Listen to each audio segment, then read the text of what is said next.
Sunt Mihai Hristu și ne aflăm în apropierea localității Sivota, pe malul Mării Ionice. Am venit într-o excursie de documentare în regiunea Tesproția, o regiune din vestul Greciei mai puțin cunoscută turiștilor români, care se năpustesc în general spre insule și spre zonele apropiate de frontiera României, dar această zonă a devenit de câțiva ani mult mai accesibilă pentru că s-a încheiat construcția autostrăzii Egnația, o autostradă de 670 de kilometri, a cărei construcție a durat 15 ani. Sunt convins că ministrul Ioan Rus s-ar bucura mult să facă o călătorie pe această autostradă ca să vadă ce nivel de finisaj are. Sigur că 15 ani și 6,9 miliarde de euro sunt o sumă și o durată, dar și rezultatul este pe măsură. Ne aflăm aici pentru a vizita, cum spuneam, zona Tesproția și sperăm să vă dăm în fugă câteva elemente din excursiile noastre de fiecare zi, urmând ca apoi la întoarcerea din țară să încercăm să facem niște prezentări mai ample.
Doamna Cristina, veniți puțin aici, haide. Așa, lăsați-le alea pe ei, trebuie să fim eleganți. Sunteți la mijloc. L-am întrebat pe domnul care dintre iacturi al lui. Καθότι ποιο από τη βάρκα είναι δικιά σας? Καμία από τη βάρκα δεν είναι δικιά μας. Niciuna nu e. Sigur că așteaptă o copie la Titanic, nu? Περιμένετε ένα τιτανικό σαν... Είμαστε τέλος σεζόν. Καταρχάς θα ήθελα να τους καλωσορίσω. La început ar dori să vă urez bun venit. Mulțumim foarte mult. Ευχαριστούμε πάρα πολύ. Να τους καλωσορίσω ως πρόεδρος του Επιμελητηρίου. Αυτό είναι μια συνέχεια της προηγούμενης αποστολής που κάναμε στο Βουκουρέστι και το καλωσόρισμα και μάλλον και την πρόσκληση την οποία κάναμε τότε και ευχαριστούμε πολύ που την αποδεχτήκαν για να τους δείξουμε πραγματικά αυτό που τους παρουσιάσαμε στο Βουκουρέστι, ότι είναι πραγματικά αυτό που τους δείξαμε, δεν είναι κάτι διαφορετικό. Domnul Alego, care este președintele Camerei de Comerț, vă urează bun venit și s-a bucurat foarte mult pentru că ați acceptat invitația dânsului și se simte onorat.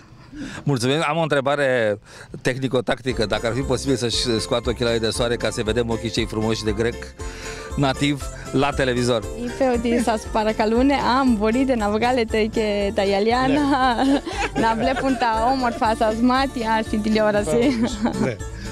Am o întrebare. Care este specificul aici? Sunt hoteluri mari, sunt hoteluri mici, sunt case, am văzut case sus, jos, peste tot. Ce se închiriază? Ce e disponibil? Τι έχουν εδώ πιο πολλά, τα ξενοδοχεία, τα μικρά, τα μεγάλα, τα διαμερίσματα που νοικιάζονται?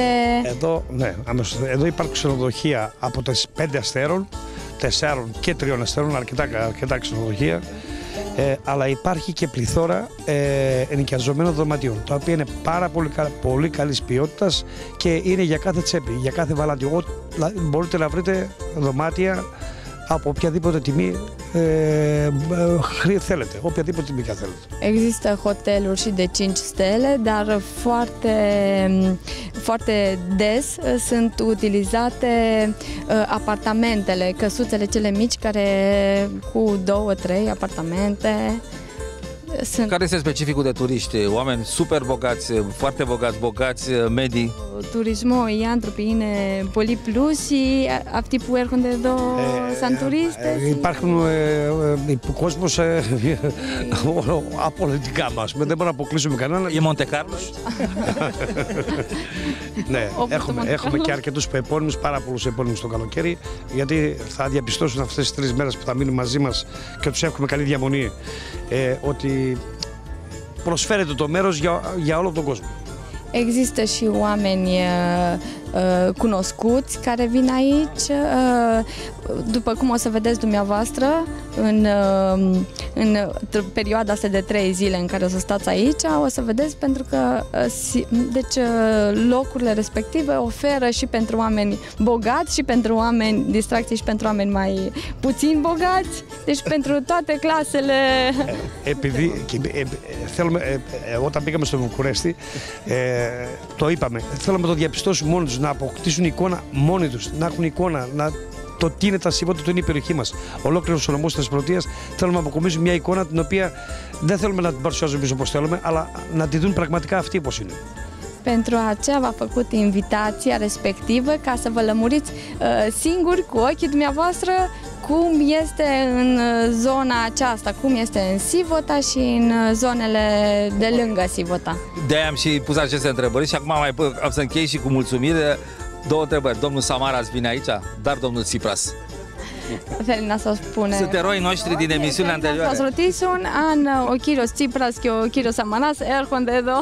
Ούτε ο ένας ούτε ο άλλος. Αυτοί κάνουν την πολιτική τους, εμείς κοιτάμε για την οικονομία του τόπου μας. Nici unul, nici altul.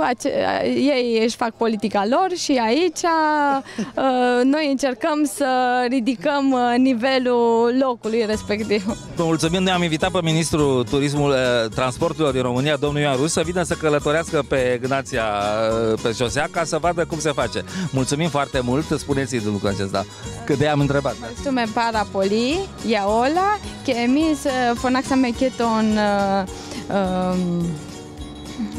τον πρόεδρο, το δικό μας, να δει τους δρόμους σας και να καταλαβαίνουν. Εμείς δουλέψαμε, φέτος είχαμε πάρα πολλούς Ρουμάνους στην περιοχή. Θεωρώ ότι φύγανε ευχαριστημένοι όλοι.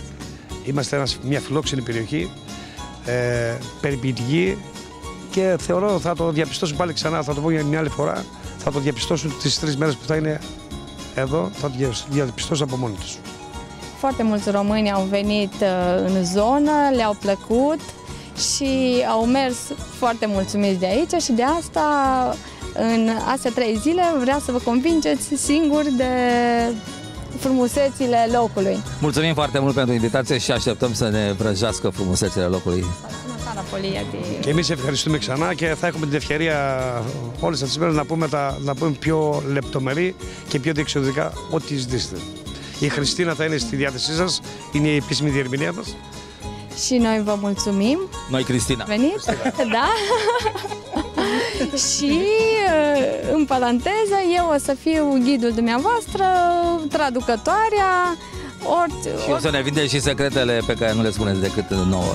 Da, da. Mulțumim mult, la revedere. Mulțumim. Ευχαριστώ και εγώ.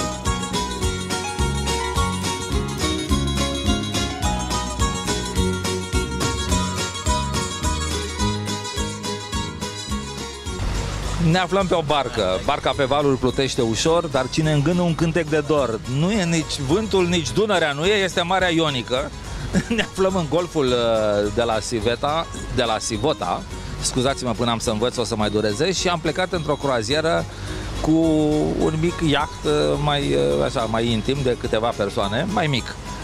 Vom vedea niște insule din jurul lor, nu știu dacă vom și debarca. E o premieră și în televiziunile românești și în emisiunea noastră.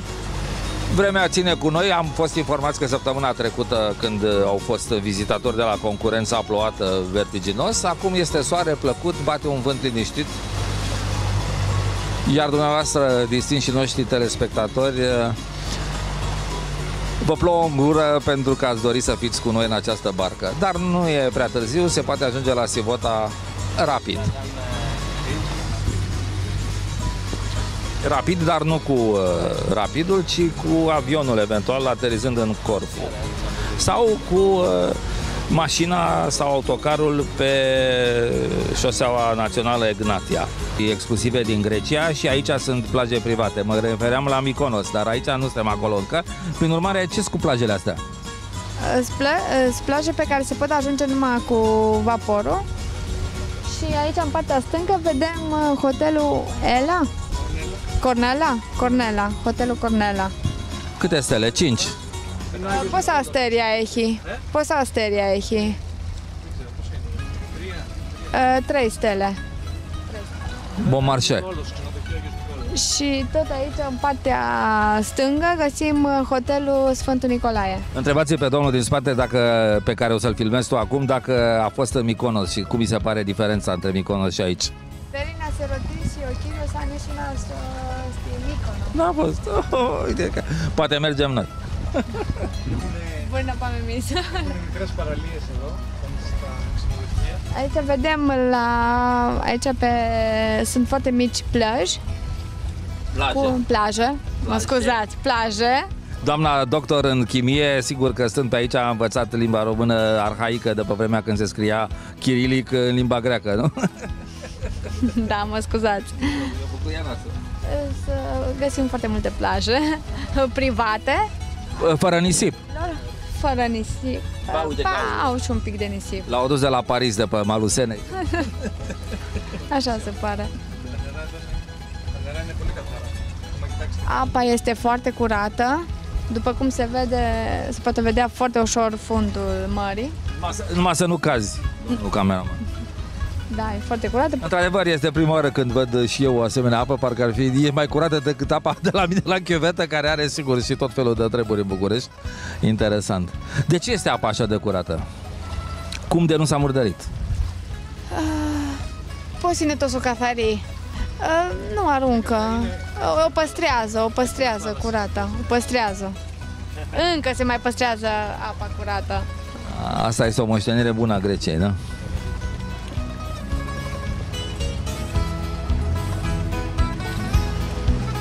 Este și o mică potecă pe aici, printre arbuști, și putem trece într-o plajă care este pe partea cealaltă a insulei. Insulei care insulă? Cum se numește? Postele Antonisaki. Multemeno. Din 6.000 de insule am mai aflat una. How long it will take until you buy such a yacht like the one? Too many years only. About 10 years. That little? Depends the sea service. Depends. Yeah, but the oil tanker is bringing good money, isn't it? Yes, not yet. Not yet. And also it's dangerous because you have to go through Suez. You never know what happens, left or right. Also pirates. Too many pirates in Africa. So it's not safe. So I'm sure that it's a civil navigation plus military service in the secret. Yes, man.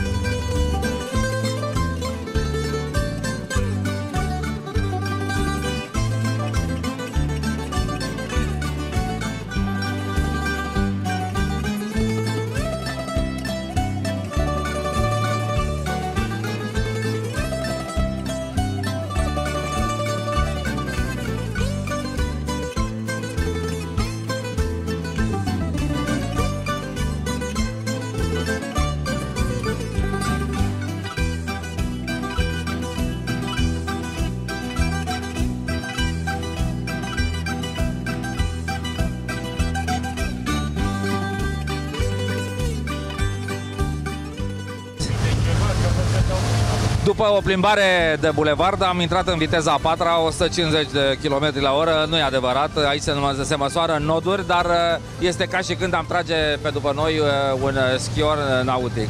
Deocamdată sper să nu se transforme în avion, sau cine știe, s-ar putea să fie palpitant.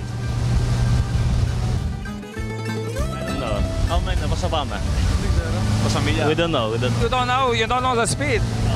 You see? We don't need the speed. We just go as far as we can.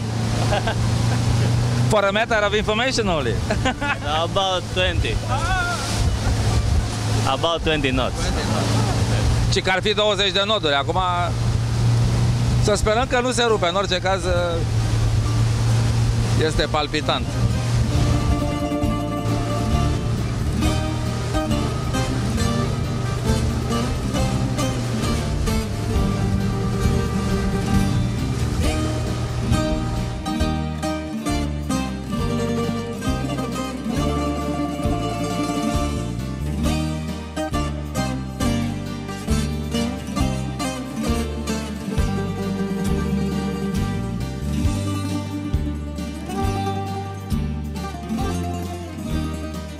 Nicoli.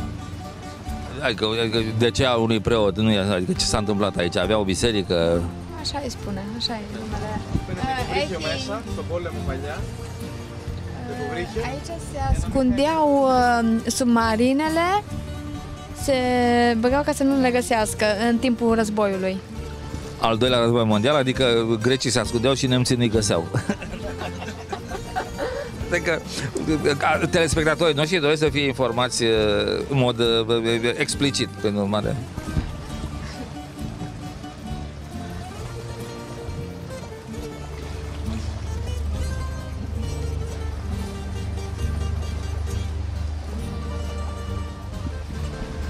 Cine a văzut filmele despre Contele de Monte Cristo și aduce aminte despre ce era vorba.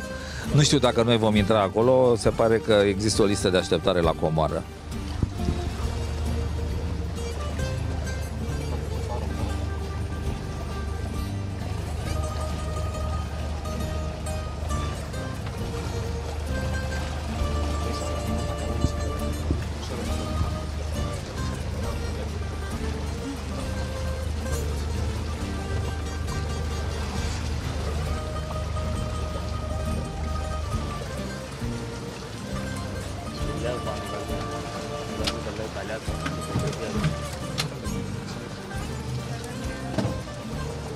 Misterul continuă. Iată-ne, intrați în grotă.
Plajă privată și secretă la care se poate ajunge numai cu iahtul, iar marea din dreptul ei este alitată cu termenul piscină din cauza curățeniei, a culorii splendide. Concurența ne filmează din barca cealaltă, fără efect.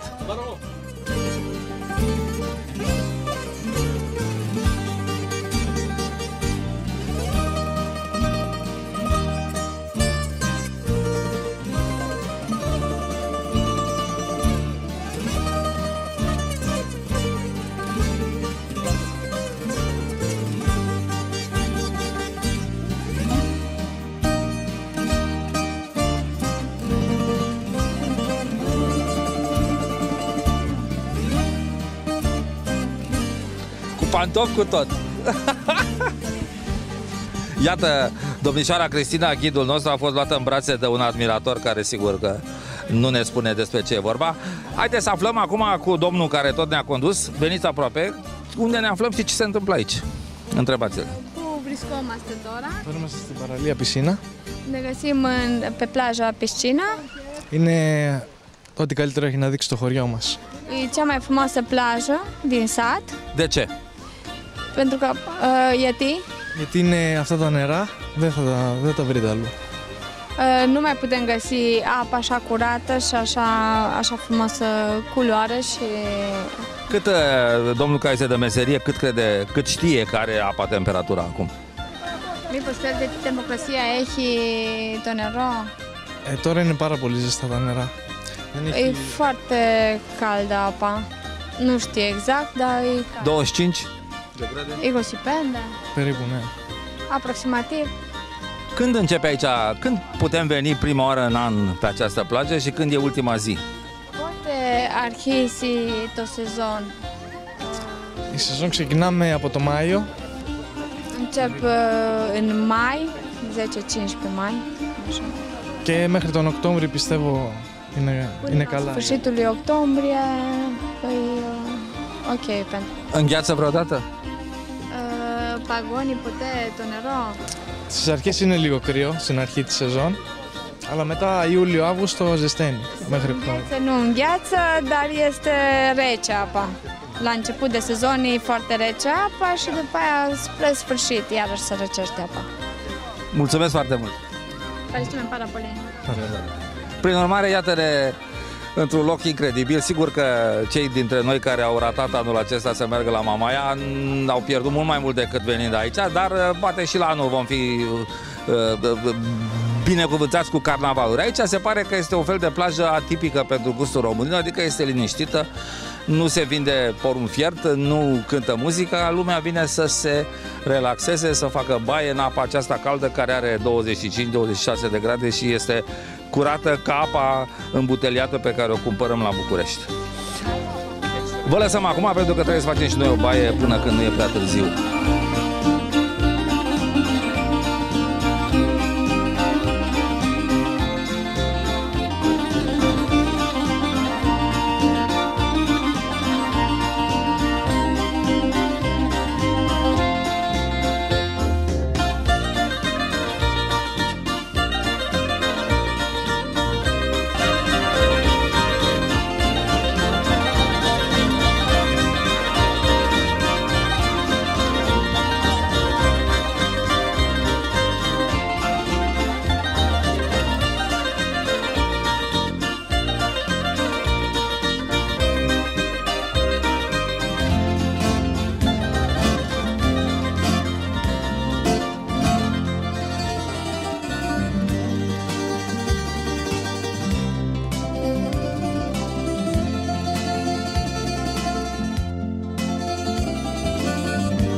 dreapta mea, că este stânga dumneavoastră, e o plajă pe care o preferă foarte mult familiile, pentru că apa nu e adâncă, e mică, da? Și preferă cu copii, să vină cu copii. Iată, și plaje familiale, nu numai plaje pentru înotătorii de meserie.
Suntem în Marina Sivota din provincia Thesprotia din Grecia, unde suntem invitați pentru a vizita și viziona atracțiile turistice care îi așteaptă pe turiștii români. Chiar dacă în spatele nostru este un velier care afișează drapelul Cap de Mort, probabil pirații somalezi au venit să bea o cafea grecească aici. Despre ei ne vorbea și un viitor capitan de petrolier care se temea de ei în viitoarea lui profesiune.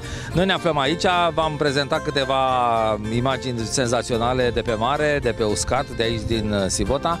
Vom continua și mâine cu alte interesante experiențe la malul mării în Grecia, unde este cald, sfârșit de sezon, liniște și pace. Pe mâine, toate cele bune!